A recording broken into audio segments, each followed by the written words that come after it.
Council meeting. My name is Courtney Johnston. I'm going to be acting as chair until we elect a new chair later on in this meeting. And so as far as when I call on you, bear with me because you can't turn your mics on. I have to turn them on for you. So I have to filter through where you are and push someone else's face to get you.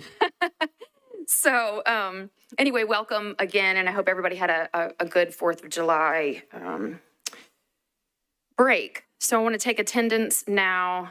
And again, bear with me because I've got to figure out where everyone is. So if you will just state if you are present and if you have any conflicts of interests. Liz Mallard. Present, no conflict. Thank you, ma'am. Jamie Villegas, I think she's not here. She's here virtually, okay. Dr. Inslee. India, you're going to have to hold on, time out. There you are. There you go. Present, no conflict. Thank you, India. Drew Freeman. Where's Drew? Oh, back. Russ. There you go. Now, go ahead and say it in the mic. Present. No conflict? Okay. Deanna Allen Robb. Okay. Present, no conflict. Michelle Southard. There you go.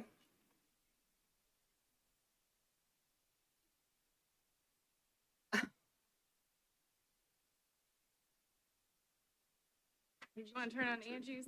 Mm-hmm. And it can't. Okay. Wow. Sorry, y'all. Present, no conflict. Thank you. Michelle Southard. That was you. I'm sorry. Andrea Hancock. Meredith McLeod-Jolin. Okay. There you go. Present, no conflict. David Langle Martin. Present, no conflict. H.G. Stovall, I don't think is. Oh, Jeff. Okay. Thank you. H.G. Stovall, present, no conflict. Thank you. Ryan Lampa. Not present. Catherine Knowles. Present, no conflict. Thank you. Alyssa Fernandez.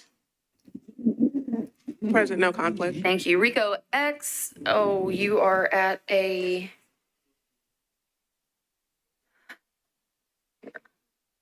Oh, hold on. Go ahead. Do that one more time. There we go. Ooh, that's hot. Present, no conflict. All right. Ashley Horton. Is Ashley Horton here? No. Lizzie Goddard. Not present. Jaha Martin. I saw her. There you go. Present, no conflict. Angie Lawless.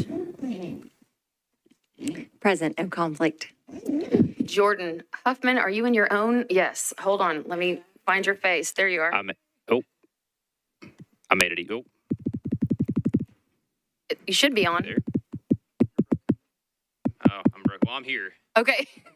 He is here, present with no conflict. Okay. Actually, oh, there I am. I am present, no conflict. And last but not least, where is your face? Councilmember Rutherford. There. There you go. Oh, you're not in yours. Where are you? Got it. Present, no conflict. Okay. Sorry, that took way longer than it should have. So I'm going to take a moment of silence in remembrance. We had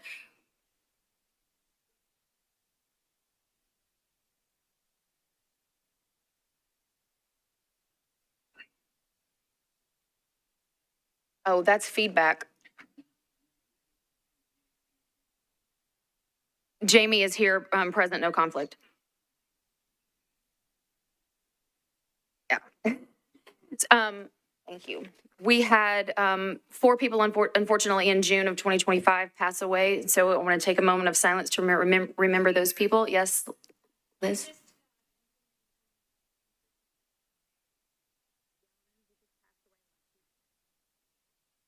Nolan, Yolden. Golden, Why? Yolden. Okay.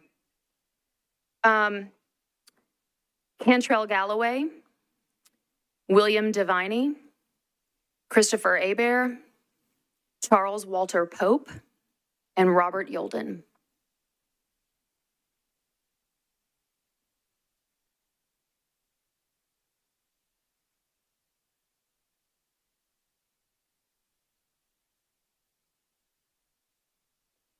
Thank you. The June 2025 minutes should be in your packet. Hopefully you've had a moment to review those. Does anybody have any changes, amendments, additions? And if not, can I get a motion to approve from anyone? Thank you. Can I get a second? All in favor? Any opposed? Any not voting? Thank you. The minutes. Yes, sir. Okay. We'll make that note. And now we have on the agenda remarks from the outgoing homelessness planning chair, who I haven't seen today.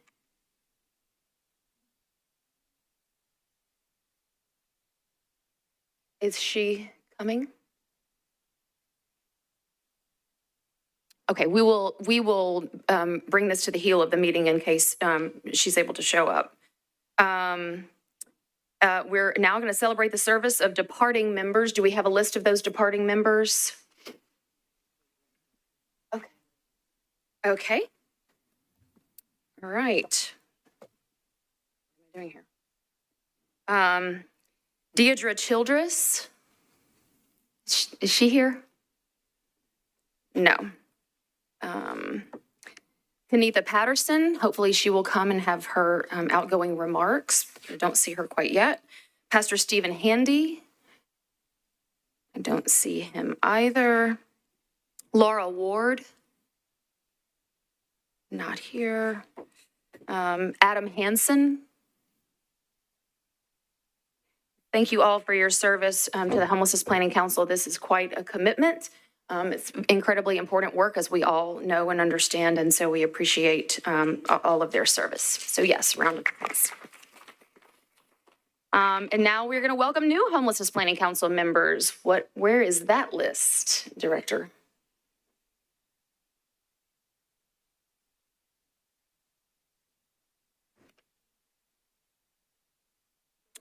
Oh, I see. Okay. So new service members on the council: H.G. Stovall, Ryan Lampa, Catherine Knowles, Alyssa Fernandez, and that is all that I see that are new. So thank you all for contributing your time, talents, and expertise in again, this very important work. Yes. Public comment. Did we have anybody sign up for public comment?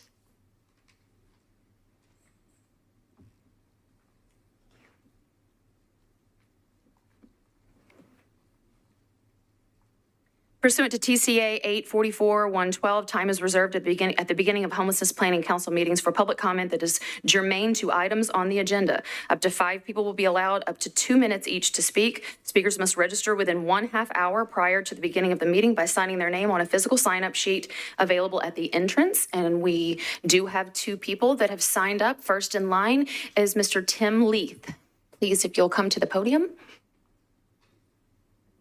Now. Time out, because I need to find out where to turn that on. No, the mic. Because I don't see that on here.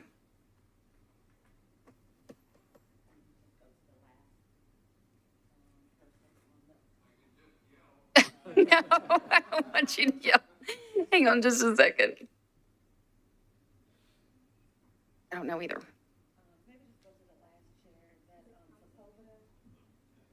Public. You're public. Where's that? There. Oh, I think you may be on now. Hello? There you are. Perfect. Thank you. I'm sorry. Thank you for allowing me to speak. Actually, it's the public comment section that I wanted to comment on. I noticed we did remove the action from the action items in the paragraph. However, it is on the header still. and shouldn't be there. That's a violation of TCA 844-112. It doesn't say action items in the law. It says items, and that's the bare minimum. So we don't want to put action in front of the word items for this paragraph. And number 2, which isn't part of the law, I've noticed when it's okay to put a default setting of 5 people and 2 minutes. But the way this is worded, it kind of interferes with the member's right to change that with a 2/3 vote in real time before the public comment period starts. It's just a minor wording problem. And I'd like to see that corrected so that the members can exercise their rights to expand both of those, above 5 members and above 2 minutes in certain situations where they deem it proper. Okay, thank you for your comments. And the other one, I noticed that you were thinking about adding another committee. Something was in, I don't know if it's in this agenda or not. It was on the one online. They were talking about the compensation committee for, an ad hoc committee for the compensation issue. And I noticed that you have enough committees. At this point, you have as many as the state legislature, if you include the boards and the other labels, and twice as many as the Senate. For a body such as this, I don't think you need quite that many, and you're running the place ragged. And most of the committee meetings I've attended lately did not have quorum. So you're running out of people to staff all these committees. Thank you. Thank you. And last but not least, Ms. Dee Dee Bird. Thank you, guys. I want to welcome the new members of the HPC, and I want to thank all you guys that serve. All you do is so awesome. I have no idea if what I have is on the agenda. I'm going to put it under Unified Housing Strategy. My first comment is the RFPs for the pods. At the COC meeting, there weren't any takers so far to work with the pods that have been made available. I want to acknowledge the Office of Homeless Services for always thinking outside the box. I don't know if someone has stepped forward or not, but just like with Strobel House, DePaul stepped forward, they found DePaul. And just like with the Roadway Inn, Hospitality Hub was found to step forward to serve them. So I have a concern with our COC that they're not able to step forward and serve the things that the Office of Homeless Services are bringing forth. And that's a concern for me, and I want to bring it to the Homeless Planning Council. The second thing I want to talk about is in my area, which is the Charlotte corridor. I'm sure most of you know, we've noticed an uptick in some of the issues with our homeless population when it comes to addiction. The supply chain has been changed with the border issues and with a couple of arrests in our community. And we have noticed that some of the individuals that are dealing with addiction are having difficult times. So I want to challenge the Office of Homeless Services to add a member that deals with withdrawal and detox, because these are going to be real issues in the future for some of our more chronic, desperate, vulnerable homeless individuals. And finally, I want to challenge the council members that are on this board to give the Homeless Planning Council or the Office of Homeless Services a seat at the Planning Council. And I want to know if there's an individual that is participating in the Unified Housing Strategy. That's time. Okay. Thank you, Dee Dee. Thank you guys so much. I know it's a long list. If you'll send me an email with that request, I'll see what we can do. Okay, thank you. Thank you. All right, moving on to our action item, Homeless Planning Council Chair and Vice Chair elections. So I have a list of people that have expressed some interest, so I'm going to articulate those. If anyone else is interested in either one of these positions, we'll take that, and then we'll take nominations. Is fair? Okay. Jamie Villegas has made interested in both the chair and vice chair. Ryan Lampa expressed interest in chair, but I think we got an email from him, so I'm not sure, but he did express interest. Rico X has expressed interest in both chair and vice chair. Lizzie Goddard has expressed interest in vice chair, as well as Councilmember Jordan Huffman. Is there anyone else interested in serving in these two capacities? All right, I will open the floor to nominations, and if I'll take a moment of personal privilege to nominate my two choices, Rico X for chair, and actually Liz Mallard for vice chair, if you would be open to accepting that nomination. Okay, perfect. Do we have to get a second on those nominations? No, okay. Anybody else want to nominate anyone for these positions?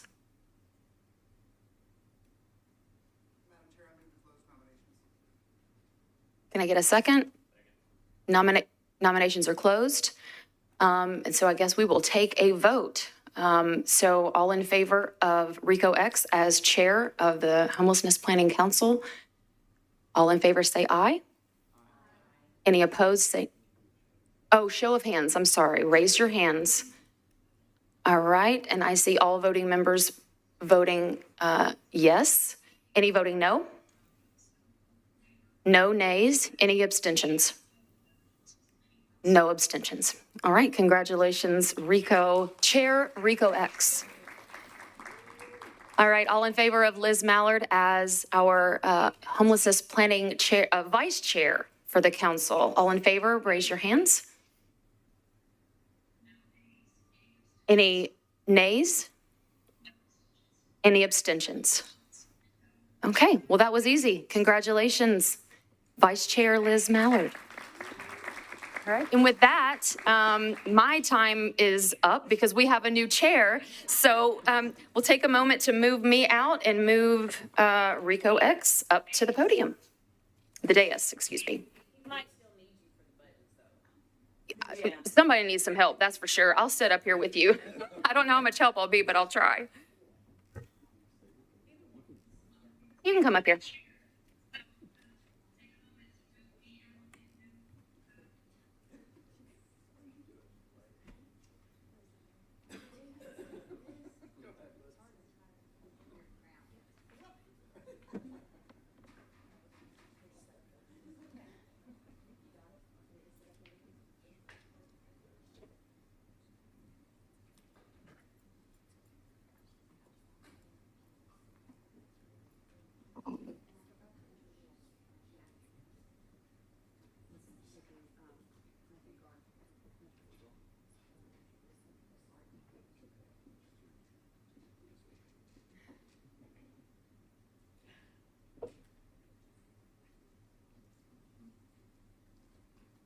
All right.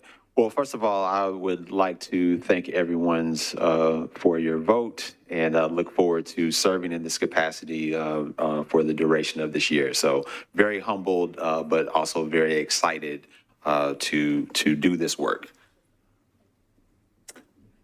All right. So what we're going to do is we're going to go into old business. And so we want to talk about the Homelessness Planning Council Strategic Plan. Do I know who?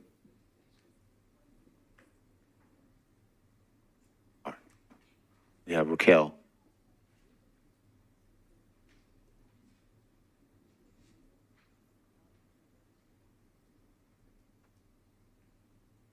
Hello, everyone. So the Homelessness Planning Council Strategic Plan has been a lingering request that y'all have wanted to check in on a consistent basis, as well as a request from our Continuum of Care committee chairs who want to make sure that the Homelessness Planning Council is actively engaged. You have before you the Continuum of Care Strategic Plan Tracker, which was completed in April. There's obviously some sections that you'll notice that may not have updates in terms of timeline or status updates or things of that nature. Specifically, there were some sections noted where committees expressed a need to define their task before really being able to assess whether they have made progress on that task. And so there's some more work needing to be done. The committee chairs did meet at the end of June. That meeting focused more on trying to find synergy, trying to work on one-year plans for their committee, and identifying areas of support that they might need from our new-ish initiatives efficiency ad hoc task force. And so I I just wanted to share that information with you. And then obviously, if you know anything, please let us know either in this venue or feel free to reach out if you would like to get more involved in the strategic plan.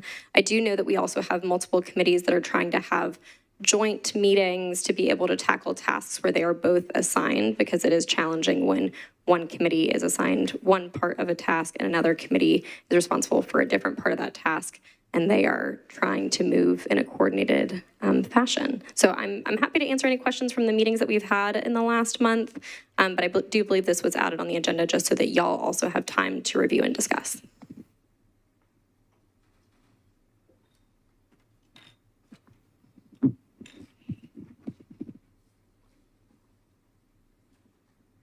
Are there any questions or thoughts on that?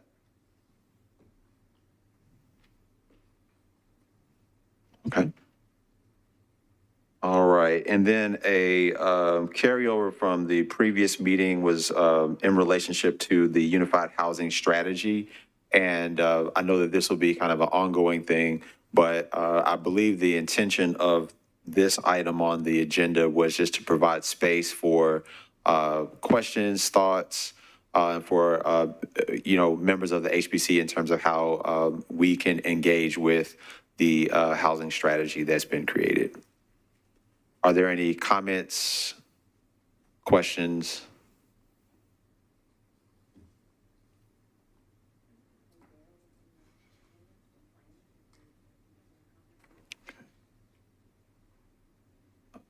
Hold on, let me.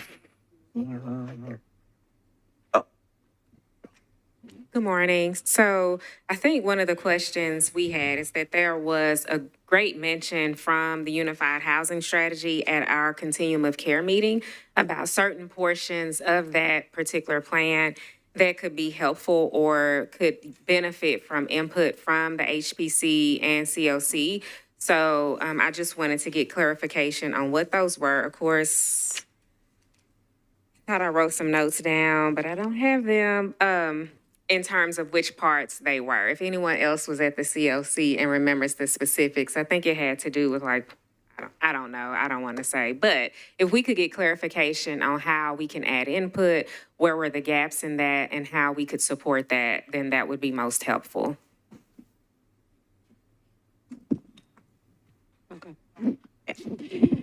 We have Daryl here in the back from planning. I'm not sure if he would want to comment a little bit on this, but there is a document that's in your package that speaks to that. And I think there's a lot, there was a rollout. We've talked a little bit with Angie, and there's a lot more work to be done. So we are looking to kind of have a small steering committee to work on some of these action items.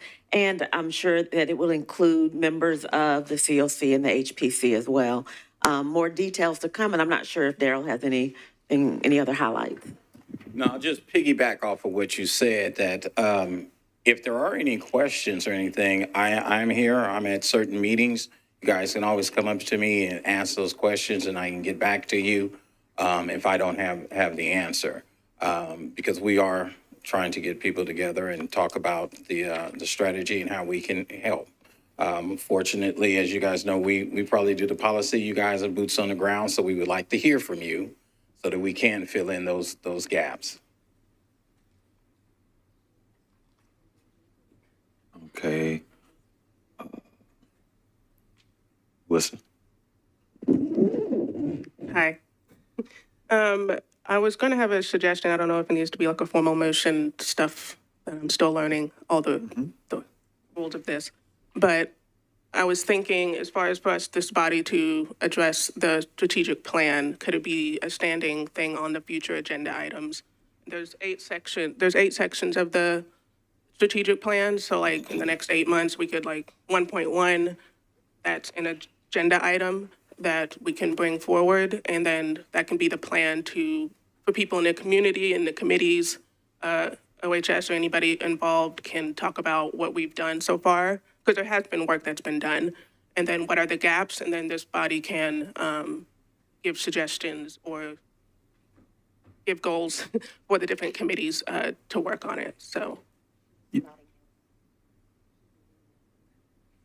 Yes, we can do that. I don't know if that necessarily needs a vote, but I think that that can be something that can be put as a freestanding agenda item. And I know that particularly in the last all chairs meeting, there were several areas that were relative to HPC. So I think just keeping it in front of us in this body will be important. So thank you for that. Thank you. Okay. There we go. Hello. Okay, thank you. Really quickly, can somebody tell me where this Unified Housing Strategies in Action, where it originated? Who did this? Planning Which- Department. Which this- plan? The Which whole- action? The whole thing. Like, who authored this? Ooh. That came out of, I don't know if you guys are familiar with the Affordable Housing Task Force that was under Cooper. He had come up with several different things that needed to be done. One was to get the housing division, and one was to come up with a unified housing strategy. So that's where that came out of. And then we've had that done. Is this just an excerpt from like a larger document? Yes, it is.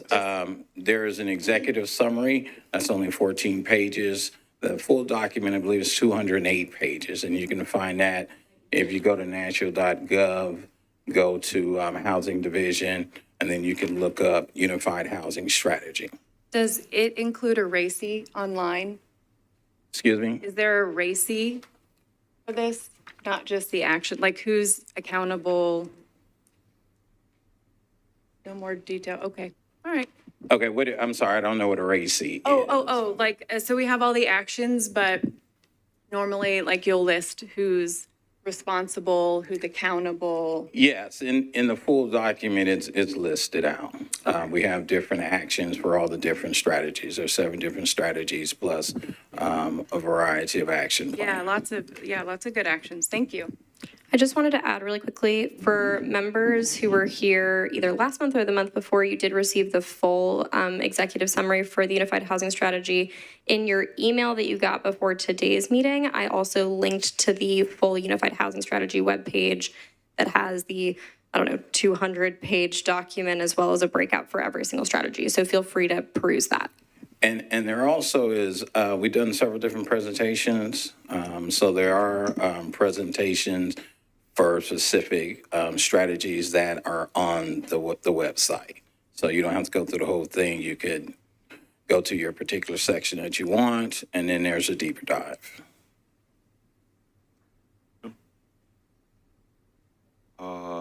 I think I saw, yes. Got you. So just a thought, I know that we were tasked to read this beforehand, and I did peruse it. I'm wondering, though, if we should also, just so that it stays on the task of this and the COC, because I know that that was a concern at the meeting, if we pivot this back to the Housing Opportunities Committee, it seems like a good fit to parallel this with that so that the work is being done and we can, as a collaborative body, look at how we can contribute to the actions that have been asked and talked about. Thank you.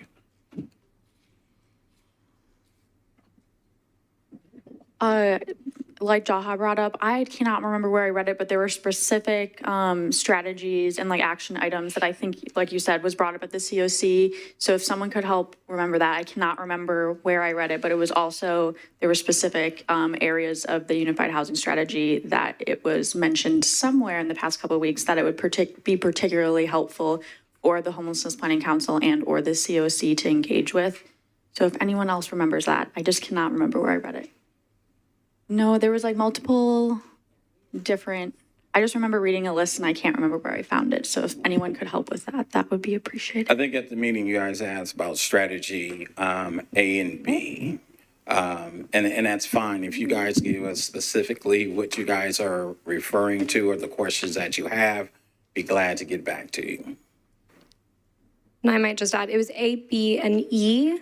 Those are the parts that if you look at the cover sheet in your packet, for the Unified Housing Strategy where the Homelessness Planning Council or the Continuum of Care or homelessness is mentioned. And I do believe Nelson Guillen, who participates in our Housing Opportunities Committee and Initiatives Efficiency Task Force, was the one who made that comment. So he might be able to pinpoint any additional areas that he's noted. And I do want to say, this is a living, breathing document, so things will change. Nothing is written in stone. So please, whatever comments that you have or suggestions, please get it to us. Like I said, I'm at a variety of meetings. You can always come up to me and we can have a conversation. Thank you. Any other comments or questions on that? Okay. Oh, okay. Bradford. Yeah, outcomes associated. Mike. Yes. All right. Do we have outcomes associated with these action items? We're doing these to what end? And can we talk about those as we talk about our progress and kind of where we're heading so we can know if we need to make adjustments? Yes, that's part of the things that we need to get from you guys. What are the legitimate outcomes? Like I said, you guys are boots on the ground. There's one thing for us to put this together. There's another for us to actually do and understand what you guys are doing and what the outcome should be. And so I do want to say that there's two things we're talking about. I know we have a lot of new members here, so I don't want people to get confused. But we have the Unified Housing Strategy and some action items. And then we have our COC, Homeless Planning Council Strategic Plan. And they're meant to work hand in hand so that they're not competing with the other. There's a lot of work groups. There's some more community meetings that will be held about the Unified Housing Strategy to ensure that alignment. I think the other thing that we were talking about was like, how do you get the Homeless Planning Council strategy on the agenda regularly as well. So making sure that we're talking about the strategies and in both of these, but also narrowing down the focus so that in advance you'll know which strategies we're going to talk about for the next couple of months, and you'll have more information in front of you. Just want to make sure you guys know that there's two separate things, like a little bit of point of order, trying to get us on the same page. So more to come, but in your, and probably in advance, now that we have a new chair, in advance, you will receive information on which strategies will be next so that you'll know what you'll need to work on. It will be more rolled out and coordinated.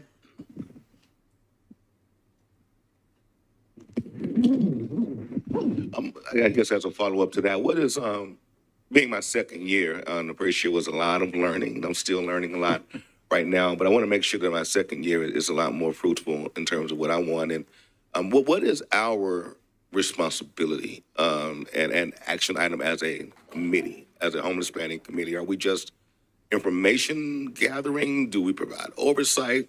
Do things get approved by us? I just want to make sure I'm doing what I'm supposed to do, I guess is what I'm saying. I'll jump in, and then certainly OHS can as well.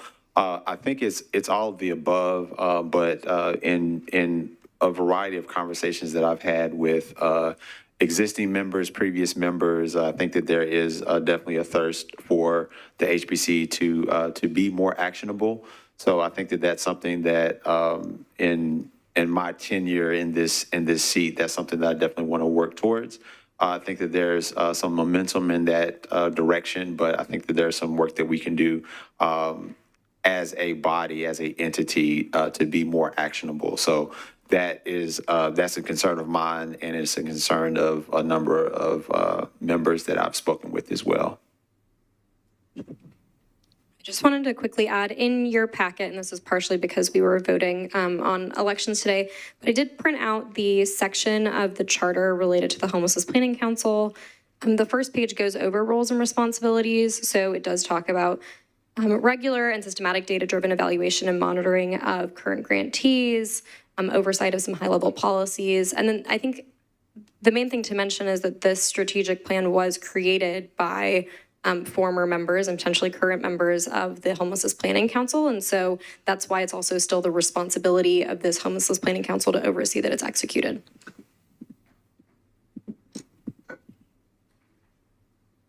Okay. Okay. Well, I'm gonna turn it back on. All right.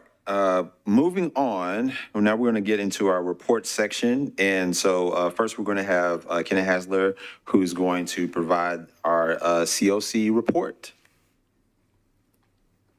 Am I on? Oh. You're on.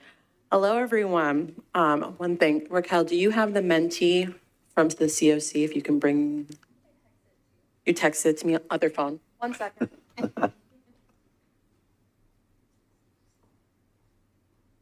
The downfall of 2 phones. All righty. Hello, everyone. So you have me to give your update. So first, we're going to talk about the general membership meeting that was held last month. So as you all know, we hosted the election for the 4 positions. Ryan Lampa, Catherine Knowles, H.G. Stovall, and Alyssa Fernandez were elected by the COC. From there, we did have a robust discussion, and that is mentioned in here in your general updates in regards to a couple of things. One being the encampment between Nissan Stadium and the river, also known as River Camp, also known as Stadium Encampment, Nissan Encampment, all of which being the same area. So that was discussed at the COC because most general providers were not aware that that encampment was due to close or needed to close due to the fireworks. So that contributed to a big, robust discussion at the COC on what is being done, what can be done. I will note that the COC meeting was June 26th or 27th, and the 4th of July was very shortly after that. So that was part of the concern of the COC, is that we were being notified at a short time frame on that, and that we weren't sure at the end of that meeting what was going to be done. I know Office of Homeless Services said kind of their plans, but just letting you all know that on that date, we did not have a known strategy to the COC. The other thing that came up was we did talk, as Dee Dee mentioned earlier, about pallet shelters. So just to give a little bit more context in that, is that a lot of providers said they just didn't think that they had the ability to do pallet shelters because of the requirements for land, as well as how much land and access to utilities and things like that, that a lot of nonprofits are just not in the, that don't have the ability to do. So I just wanted to kind of ground in that, that was part of the COC discussion of why not as many COC or not as many local agencies were able to go for the pallet shelters because of some of those things. We do encourage anybody to go for that RFP. That was part of that discussion. We did discuss the unified housing strategy, which you all touched on. Thank you, Raquel, for grounding in what strategies it was. So I know I was just discussing earlier about how we can discuss that at the COC, whether that's having Richard be able to go to the nomination and membership committee to get on the agenda to figure out what topics we can kind of isolate for the COC to discuss on that. The issue of compensating people with lived experience did come up as well in the COC, given that the COC individuals did push back a little bit, saying that we do commit to paying those with lived experience, but we can't currently with the current collaborative applicant barriers of OHS. So that was brought up again. And so that's where you see on here the little I, which was the COC suggested, should we make a separate committee that's able to dig into that? What do we do to be able to look at opportunities for that? We know that OHS is doing that, but the question of the COC is, do more people need to be involved in that process? So just grounding a little bit than your small notes there.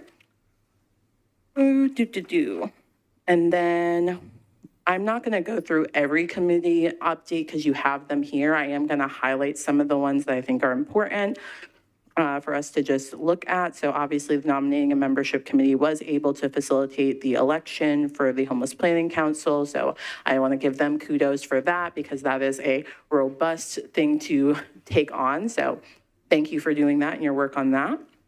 The Governance and Charter Committee says that they're actively looking for a lawyer that can join the committee to help understand applicable laws and bylaws. I wanted to point that out just as anyone in this room has any connections for that committee. The Standards of Care Committee is going to be joining the HMIS Oversight or HMS Data Committee. where we are going to work on the definition of supported services. It's mentioned in the strategic plan. However, supported services has not been defined for our community. So we are actually doing a joint meeting in July so that HMIS and standards of care can come up with a unified language on what is a supported service. The Housing and Opportunities Committee says that they will be planning workshops to bring together stakeholders around housing models. They also reviewed Stella P data regarding key research questions such as who is getting housed, who is returning to homelessness, and which programs are effective. So definitely I think look into their notes or get with that committee if you're interested more on that. The PEC spoke at the last Homeless Planning Council, so they are still working on updating the reallocation policy, and they have decided to move forward on the COC Builds NOFO, that is the Joint Park Center UHS and Contributor Mary Oaks application. So they are both moving together for that. The Data and Oversight Committee did approve Project Lovestrong for HMIS, so that's a new HMIS vendor, and discuss new security concerns that have been added to Urban Housing Solutions Corrective Action Plan. And then the Coordinated Entry and CE Oversight Committee, as you all know, had released the draft of the CE policy and procedures for public comment. That has now closed, and they are going to be reviewing all of the public comments to make their changes. So that is on the committees. Now, one of the things that we are building, as you know, I am still new sitting in front of this body, is kind of building out how we can have more communication between the COC and this body, which is why you have me. So one of the things we added in the COC was we are utilizing Menti so people can give comments on what they want brought to the COC. So that is what I'm going to read for you next. Okay. And I don't have my glasses, so apologies for one moment.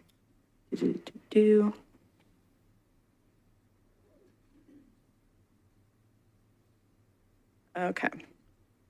So the first one was the COC wanted to discuss next steps in holding the collaborative applicant accountable for how to pay people with lived experience. So that's where you saw that question of, do we do an ad hoc committee or not?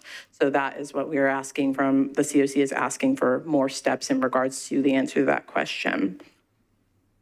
Do you guys want me to run through them all, or do you want to make comments in between? I don't know what's the best way for this.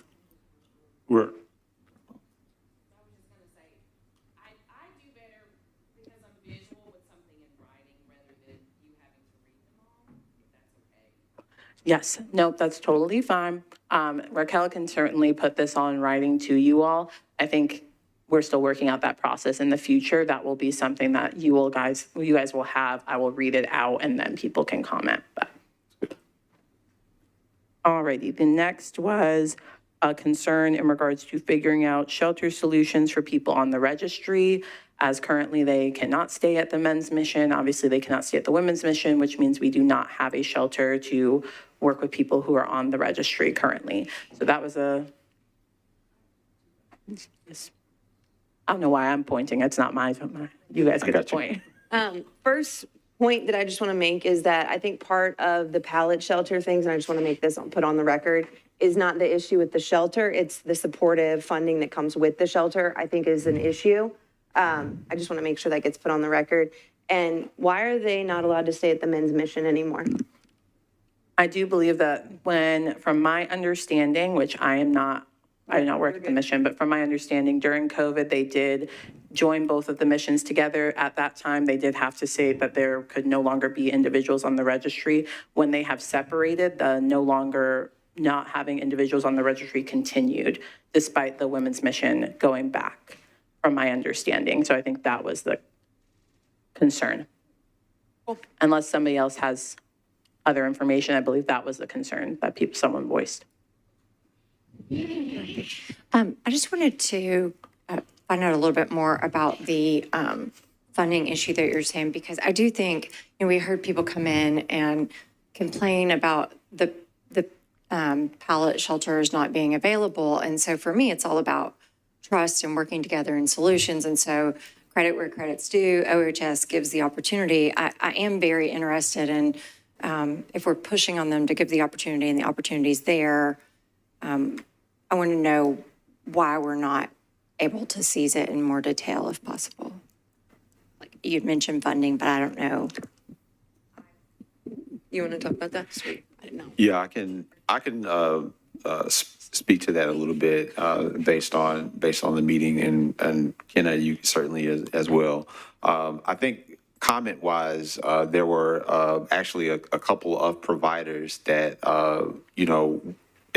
did express interest, but in their review of the RFP, they talked about either the challenges of procuring land or access to land in a short amount of time, was a barrier for some. And then also the funding did not necessarily incorporate like operational or admin funds to go along with it. And so that served as a barrier for a couple of entities as well. And so that was something that was discussed at the last meeting. So it's I think that where it was left is that, hey, if there's still an interest, let's continue the dialogue. But I think that was like the direct feedback that was given by some providers. Okay, so I guess just a couple of things. On that, I would just hope that we would be able to look at this and go back and say, well, why weren't the right people involved to understand from the beginning? Like, we've got these set of rules that come out, and then if nobody can meet them, then why are we complaining and spinning our wheels if it's just a no-go? So we need to stop this process so that we're wasting tons of time, right?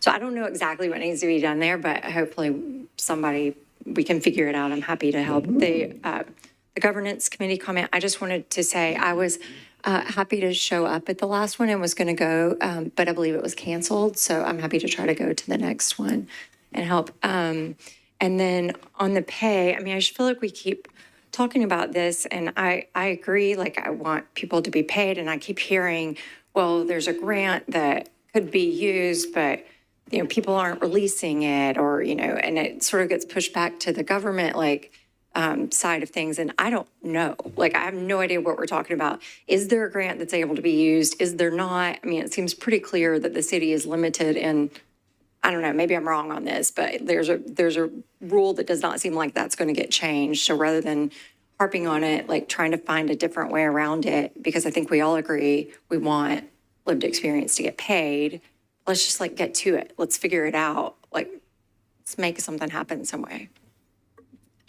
As far as the payment, first of all, Director Calvin is going to speak to the pallet shelters, and because I agree with you, I think we are sort of spinning our wheels, but as far as the payment, so it's in our charter that no boards or commissions members are paid, and a charter amendment is a massive undertaking. It has to go to the voters of Davidson County.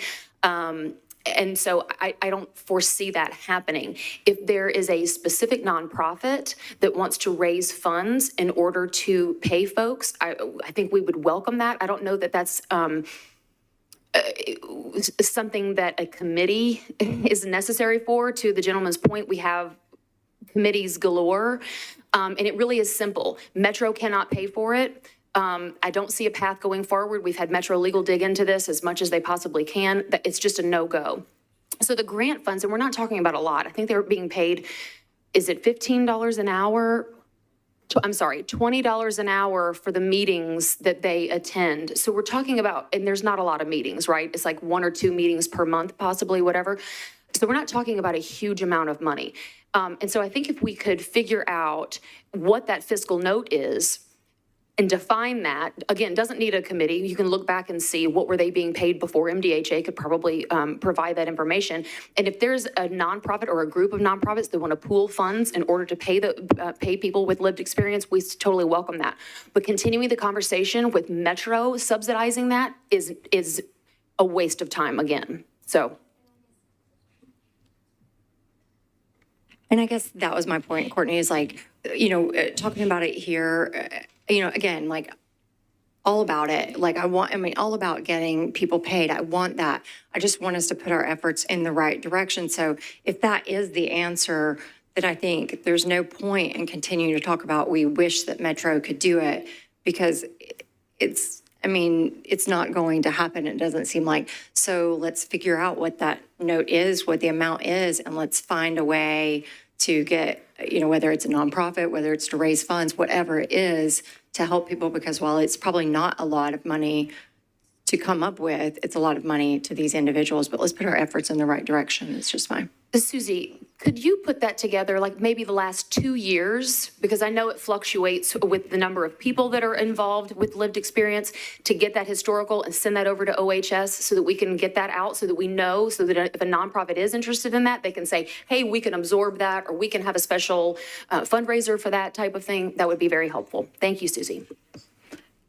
And I will note, I do believe that part of that is because it was the role of the collaborative applicant to utilize the COC funding that they are receiving as the collaborative applicant to pay. So I just want to be clear, and like asking a nonprofit to fundraise outside of that is part of, I think, the COC's concern. I do think that what we could look at, in my mind, is if you want to do an RFP that goes through another organization. I think that's what the COC was asking, is there a route to do that where it's not coming directly from Metro, but it can be given to another organization so that they can be the ones actively doing that because of the role of the collaborative applicant with the COC funds. That's just my piece on that one. So a couple of things. I know you're going to keep going, but I want to talk about things while they're still fresh. I'll start with the pods. There was a work group that was connected, that was moving forward before the RFP. We're looking to revamp that probably just yesterday or the day before or last night. I don't know. I sent something to Allison to get that gang back together again, because we've heard from several community members, even some faith-based organizations that said they may be willing, but like maybe one has the land and maybe one has the supportive services, and then we actually have the pods, and spent quite a bit of money on putting the thermal barrier on the pods as well. There's a lot of work that's went into that, and we're not going to just like move forward or move away from it. So more to come. I think what the next steps would be is getting that group back together, and then maybe having one more work group, right? One more committee or interested parties that may be interested coming together in order to see if there's any community will to get it moving. So that's the next step. I think as far as payment, Council Lady Johnston is right as it refers to the charter. Kenna is spot on that there is some federal funds that should allow for that. It's not to pay for, but could be allowed to. But because those two things conflict, we've been leaning really heavy on Metro Legal to look at loopholes, look at any opportunities to, what are other communities doing? Do they have a charter that looks like our Metro charter? So there's a lot of work that's actually went into it for the last year. And we still haven't stopped. So I just want you all to know that there's not an answer on the floor today on when or how. Work is still being done, charter still stands, and federal funds are as they are. But there's so many moving parts, I think, that even as we look to address one, there could be changes in the federal funds, right? You're going to hear in a little bit, I don't want to steal her thunder, but we've heard that there's going to be a NOFO this year, and it could look totally different. Totally different. So we're going down a path of all of this work that we've put into this for the last year and not knowing what's coming around the corner. So more to come. This is not a no, an absolute no. It's like we're still working on it. Absolutely. And again, I'm just reading the comments, y'all. And then the last ones were the COC. I'm sorry to interrupt you really quickly. Jamie's online and has been wanting to speak for some time due to an ADA accommodation. And so, Jamie, if you can unmute, I think we can try to make this work. All right. So when it comes to compensation for people with lived experience, this is a very important issue to the community, to the homeless community, who participates actively, very actively, in the COC. A lot of the people who... I think Jamie cut out.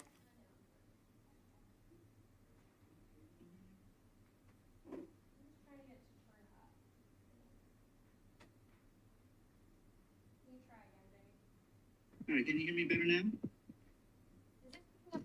It is. Try again. All right, can you hear me now? Perfect. All right. Well, I wanted to talk a little bit about the compensation for lived experience. You know, the people with lived, this is a highly important issue to those who have lived experience and are volunteering their time, their efforts, and into participating actively in the COC.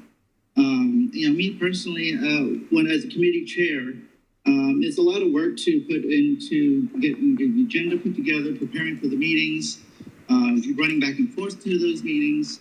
A lot of people who received this compensation in the past heavily relied on it. You know, it's not a small sum of money to someone who's unhoused. And that's the difference between having lunch or a meal a day, or getting something to be able to wash themselves or something like that. This is a very bread and butter issue for us. I would say that the chair should. I would recommend that the chair appoint an ad hoc committee to really dig deep into this. And include many people with lived experience and as well as potential partners in this effort. But I do think that this needs to be an ongoing discussion. All right, thank you. All right, I'll allow one more comment, and then we do need to move forward. Actually, just going to be exactly that. Let's put a pin in it because there's so many more important things, not more important, but very important things that we also need to discuss. It's just a repeat, same conversation. Can we please move on? Thank you. Absolutely. And then the other comments were just the concern, obviously, I think everyone in this room in regards to what are we doing to diversify our funding as a community because of concern for federal dollars. So that was part of the concern of the COC. And then reference to the encampment closures of recent, some concerns about the stadium camp prior to the closure was referenced. And then the last one was ask in regards to looking at the fact that currently our funding in regards to its one-time assistance for people for rental assistance. And there was an ask of if we could look into that a little bit more, because if we're following a housing first strategy, housing first identifies that people may have to restart their housing more than once. And if we as a community are only offering one-time financial assistance, there is a concern about what happens when that person falls out of their first housing and needs to go into their second housing. What assistance do they have? That was the final one. I can get these to you guys written by Raquel. She's nodding her head. Thank you so much. Sorry for taking up time, but we're still working out this role. That's good. Thank you so much, Kenna. No problem. All right, so let's move forward just with the OHS reports. And so we'll start with Director Calvin. Good morning again. So there was a lot of reference as it relates to the encampment. We, just on the heels of closing Old Tent City, Anthony's Drive, 107 people were housed. Shortly after that, right the day before last HPC meeting, I received information from Fire and OEM of the huge concern. And so brought that information here, took that information to Shelter Committee, had a lot of moving parts. And I think that Kenna hit on, we even talked about it in the COC meeting. And during the COC meeting, which was like the 26th or so, I gave 3 options. And one was a short-term move for the day. Second, without moving all of their items. Second was a midterm move for 2 weeks or so, triage, and either send people back to where they came from or move them into permanent housing. And the third was a long-term solution. And so in talking with a couple of community members, even in an email from SWAP committee chair, he said we should probably look towards long-term solutions. And definitely that's something that I wanted to move forward with as well. Trauma-informed, it's not trauma-informed to move individuals 2 and 3 times, sometimes 4 times prior to moving into housing. And so that's the goal that we move forward with. So move them into permanent housing, utilizing some Metro funds. You're going to hear a little bit about some ARPA funds that are still available and/or funding that is being deployed into Metro's budget this year. So that was the plan. 36 individuals were relocated from that camp. I know there were we had a couple of work groups with community providers that provided services in that location. And there were large numbers, like 50 or 60. And what we realized is that's the number of people that maybe would come there for a meal or maybe would go there for showers, but not actually living there. For about 2 weeks, our team went there every day, dropping off like heat response items, and the day before, dropping off bins. And we went to each and every tent. And so there was 36 people that actually had a tent or were sleeping in that area, and 2 that had been on a list. We have a by name list because as we do outreach, we gather that information months and months at a time. There was 2 that was on an original list that were actually in jail or incarcerated, and I think 1 got out the day of the move, and so we ended up moving him as well. Also, you probably saw in the news, the individual that was shot in her hands from across the river while sleeping in that camp. She no longer resided in that camp because she did not feel safe, but she was able to secure housing through the move because we know that she had been staying there. So a lot of information there. I'm drafting an after action plan, and I think the after action plan, there's several things that we'll take into account. A community this size, if there's an emergency or if there's a crisis in our coordinated entry process or in our outdoor encampment strategy, we should have a clause for emergencies. We should have a system in place where the city can move or address things without, our 15 to 17 committees that we have, which is important. Also, I think some other things that I'm looking to put in that strategy or in an emergency plan would be securing funding. If there is a property owner or a business or someone that's going to ask us to close an encampment or move an encampment, then they should be the responsible party for paying shared cost in that movement. And so those are some things that I'm looking to put in after action plan. Also, I think the city has the duty and the responsibility to take care of its citizens. And if there's a fireworks show that's went on for over 30 years, I don't know the number, thank you. If there's a fireworks show that's went on for that long, I think that in that camp, it's not been there 2 to 3 years. It was fairly new. There might have been small individuals living there prior to, but what the fire marshal and OEM, that what they typically do is go in and remove people from the area. They have to secure the area. It's a fallout zone. What I noticed is, and what I'm going to get a report on is, there was many brush fires and small fires along the way as the fireworks were going off that night. OEM has a boat in the middle of the river where they shoot water up to put the fire out as it's happening. The encampments have a lot of combustible items there, whether it's a propane tank or, tents that can melt or catch on fire. So it was very important for us to make sure that the individuals were safe and that their belongings were safe, because that's trauma-informed care. I think next steps would be seeking some technical assistance from other cities if there's an emergency or if you have to enact on an emergency.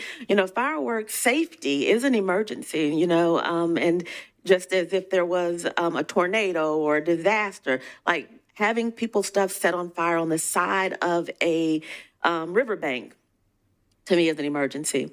Also, I think working with fire and MNPD, one of the comments from the COC meeting was, is there a way to look at activities throughout the year that's going to happen in our city and put an overlay of where unhoused individuals are residing, so that we'll know in advance, not 2 weeks before, but we'll know in advance that this is either directly in the fallout zone or this is directly in a bike path or our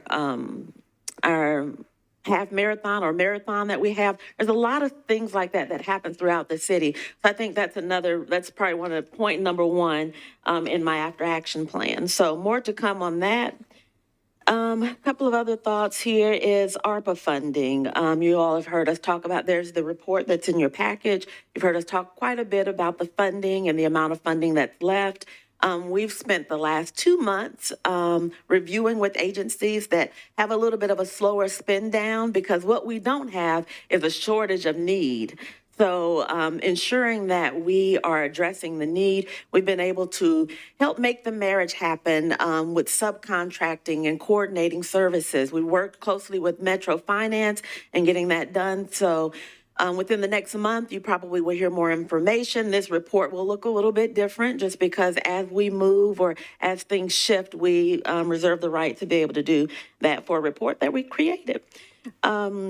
I'd say last, but there's so many things happening. MDHA, I want to celebrate Susie and her organization. This is hot off the press, guys. We heard yesterday that set-aside vouchers are back on for now.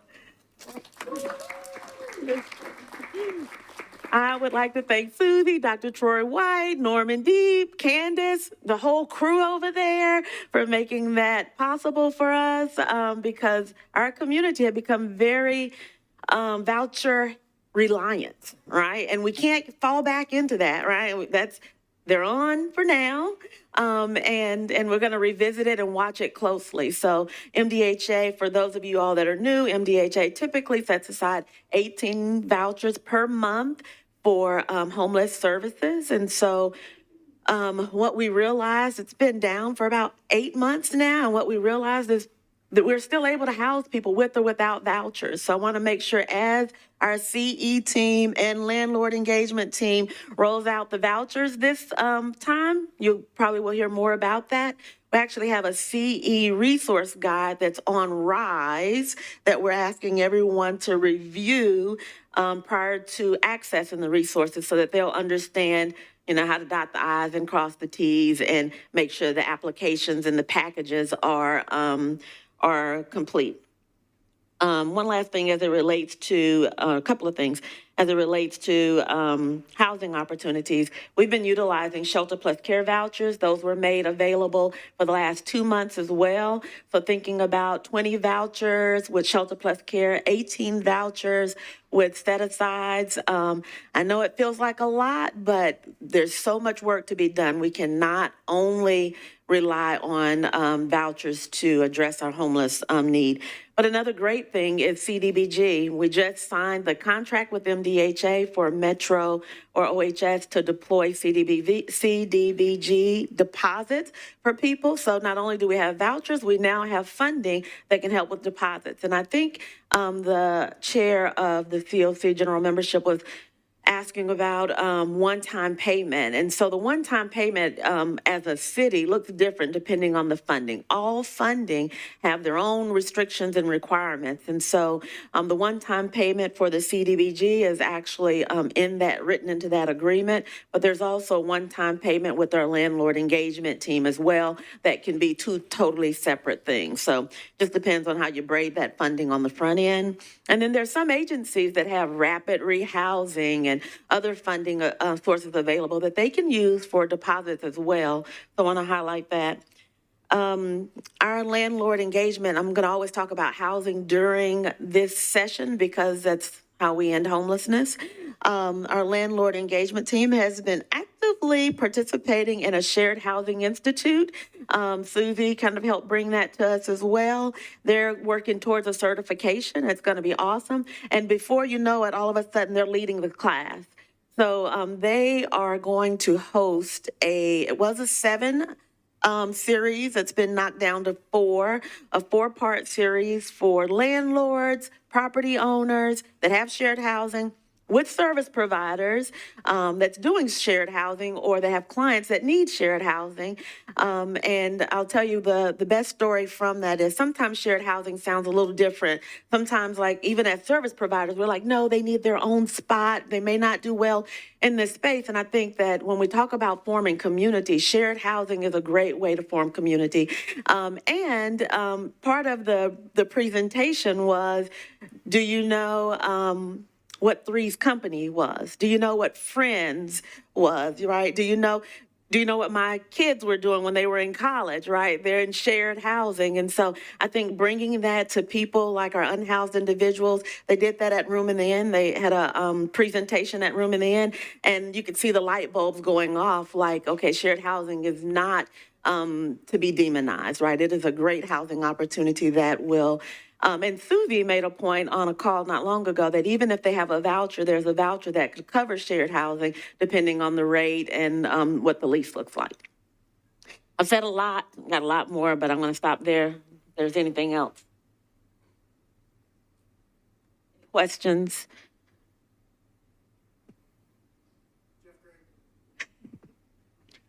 Just a comment on behalf of the Shelter Weather Outreach and Prevention Committee. We welcome you tomorrow morning to our standing meeting where I suspect there will be a rather robust conversation around the false emergency around fireworks. I will be there. All right. Allison. All right. Morning, everybody. I, too, have many things on my list to go over with you. So I do want to, Kenna briefly mentioned the COC Builds NOFO, which was a partnership between a lot of different agencies. It was Park Center, Urban Housing Solutions, the contributor. Lots of them came together with Park Center being the primary applicant. And obviously y'all voted for them to be the submission from Nashville. So the primary applicant did submit the application. As the collaborative applicant, it was our role to go in after it was submitted and click approve. So it was submitted. I need to let y'all know that I'm not sure if the app will be considered by HUD because it was submitted just a smidge late, truly just seconds late. And as the collaborative applicant, I went in and approved it in less than a minute. Because I wanted it to get in, but I wasn't able to review it beforehand. So of course, we'll keep everybody updated. I hope that it will be accepted and be reviewed. We also know that HUD is planning on releasing another COC Builds NOFO later on this year. Speaking of NOFOs, HUD has informed all of the COCs that they intend to publish a NOFO this year. That is a departure from the 2-year NOFO cycle that they promised us last year. They have released not very many details about it, but they have said that they will add 2 more project types, right? So right now we have permanent supportive housing, rapid rehousing, joint transitional housing, and rapid rehousing as eligible project types for housing. They want to add street outreach as a project type and standalone transitional housing, which is something that HUD offered years ago. And so they are adding that back as a project type. They said that they want the projects to focus on recovery, increasing income, reducing returns to homelessness, and serving the unsheltered population.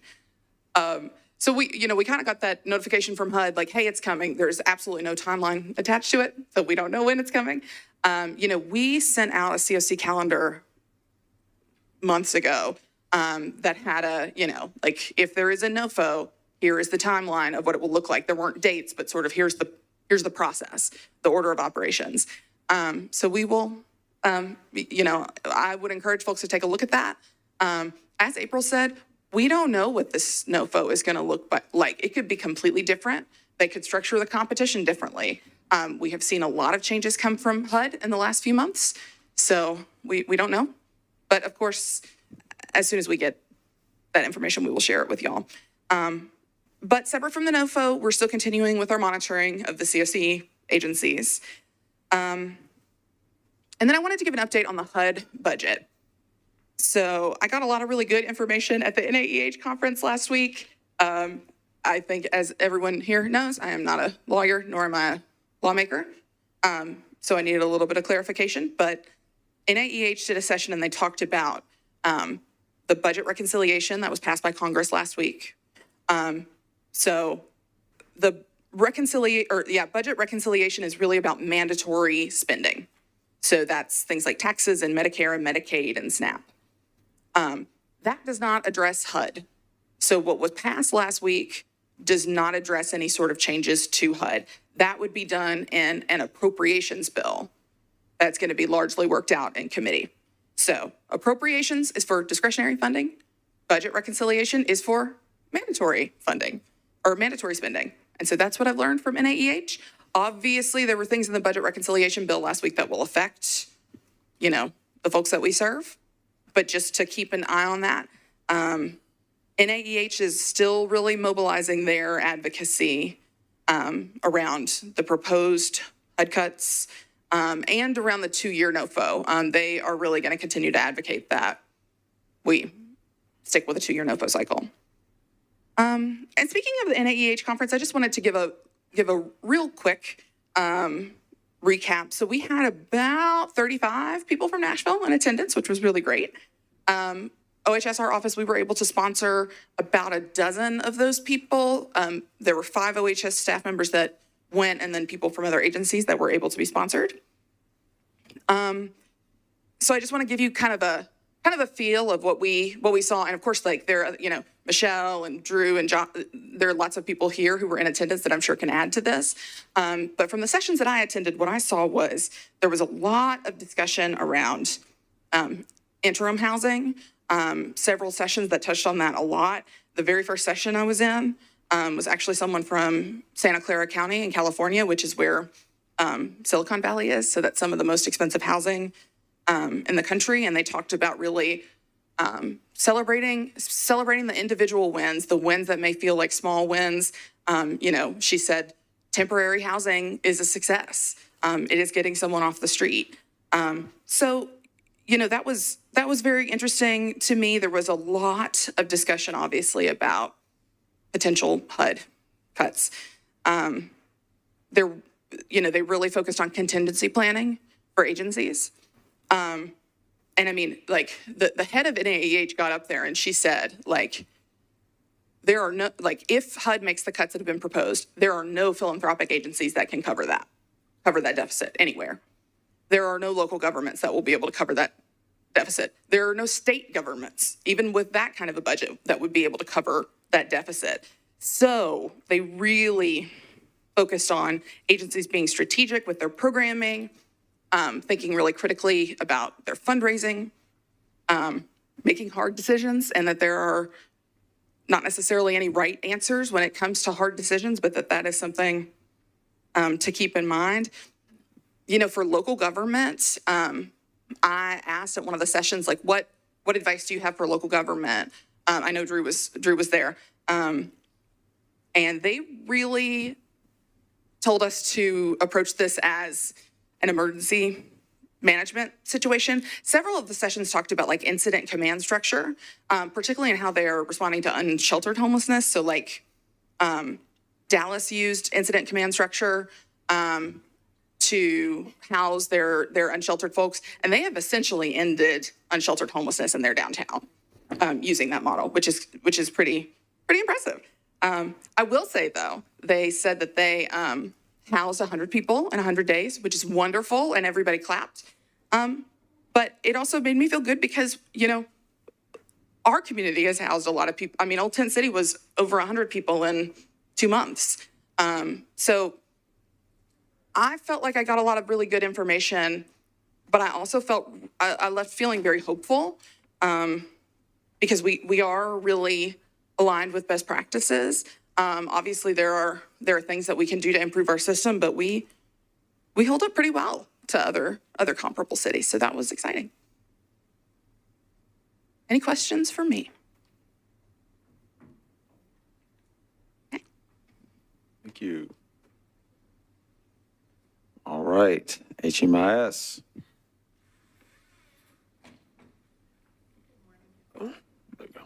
Good morning, everyone. You should have the HMIS report in front of you.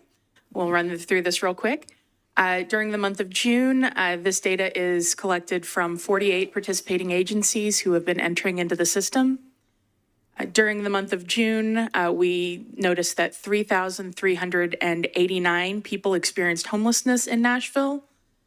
Of those, those individuals were in 2,795 households, which were 251 families, including 467 children and 2,544 adult-only households. Over the last 12 months, we have encountered 10,600 unique individuals who have experienced homelessness in Nashville. At the bottom there, you will see that the emissions data unfortunately has been removed for the time being. We discovered some discrepancies in what was being uploaded into HMIS based on, or when compared to what the mission was reporting. So we are reviewing that data to make sure that what is being imported is correct and that we are reporting that correctly. So we will get that fixed and hopefully back and get you a great report by next month. Sorry. You flip over to the second page there, you'll see that in the month of June, 288 or 8% of those experiencing homelessness in Nashville were veterans. 247 or 7% were youth aged 18 to 24. 1,587 or 47% were experiencing chronic homelessness, which is a slight decrease from last month. And 612 or 18% were returning or were entered into HMIS this month. Of that 612, 151 were new and 461 were returning. And just a reminder that being new does not mean that that's necessarily the first time we've encountered you, but this is the first time in the last 2 years. In June, 51% of those experiencing homelessness were Black, 41% were white, 3% were Hispanic or Latino, 3% were multiracial, and 1% were a different race or ethnicity.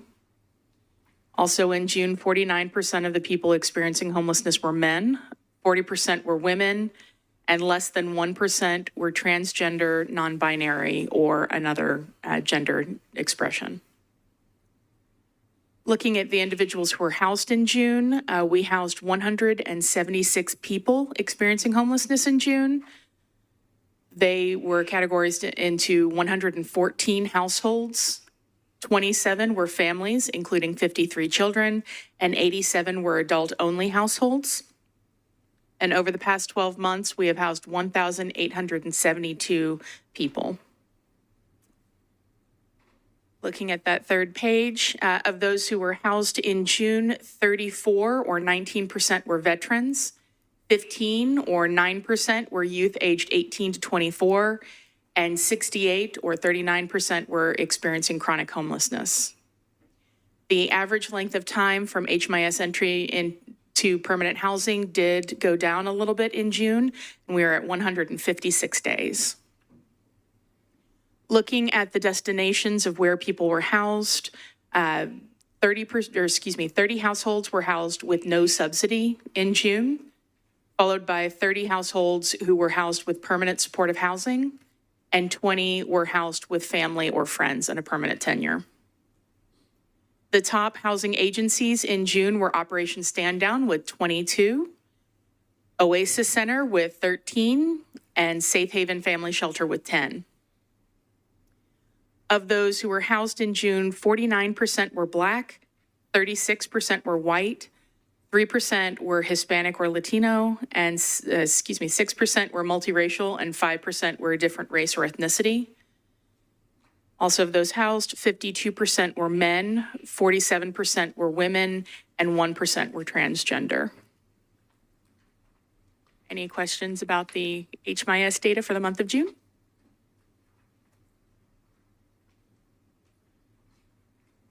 Thank you. Thank you, Kelly. All right. The last item, and I will just make this very brief.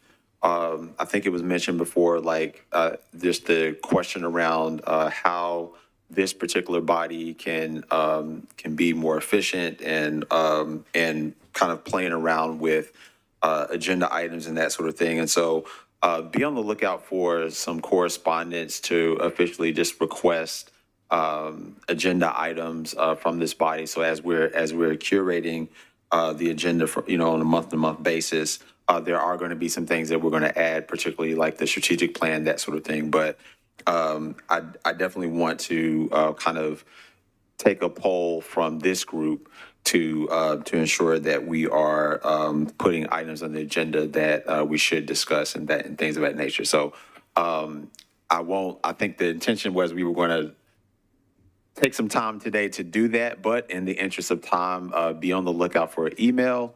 And thank you all so much. And so with that, I will go ahead and adjourn this meeting. Thank you. Do I hit the gavel?